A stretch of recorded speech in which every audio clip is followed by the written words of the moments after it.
Welcome back to the big show. Time now 7:21. If you have a retirement in the stock market, your S&P 500 assets, well, they might not be as secure as you believe. Here to tell us more about that is Chase Wilsey from Wilsey Assets and Management. Chase, aren't the Magnificent Seven all in the S&P and they're just, you know, setting new records every day? Why would you not just plow everything you have into those 7 stocks and count your chickens when you're retired? I mean, if you look back at history, obviously, things don't go up forever. And when I talk to people a lot of times, like, oh, no, I have a diversified portfolio. I'm in the S&P 500.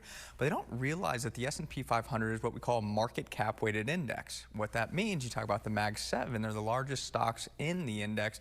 They occupy so much of the S&P 500.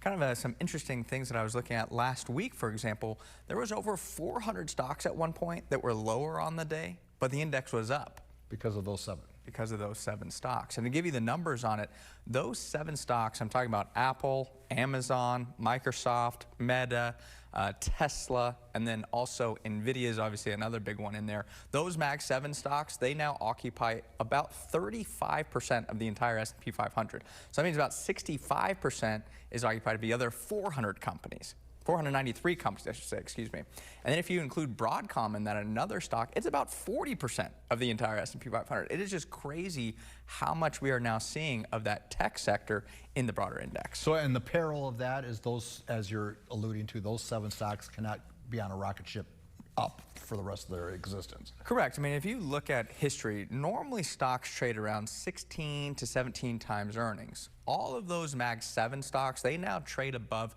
20 times future earnings. And if you take the average of them, they're about 50 times future earnings. So what that means is you don't have much more room for what you can pay for those earnings. So it's really going to come down to earnings growth.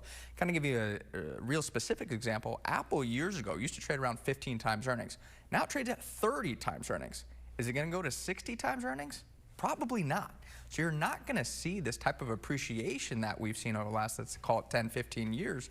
And I even worry we could see a sizable pullback if things don't go exactly according to plan. So are you one of the guys, like, I'm old enough to remember the tech bubble bursting, and now I see this AI bubble with the inflated values. Are we destined to repeat history a little bit? You know, they always say history doesn't necessarily repeat itself, but it sure as heck rhymes, right? So it's not going to be the exact same outcome that we saw potentially from the tech boom and bust, but we are seeing a lot of parallels. When you look at the valuations that you're paying for the stock market, and you look at what you're paying for sales, earnings, cash flow, it's right around, if not higher in some aspects, than where we were in the tech boom. And then we know that bust was not pretty. I mean, you talk about the NASDAQ, it fell 79% from the peak. It took you 17 years to get back to the break-even point.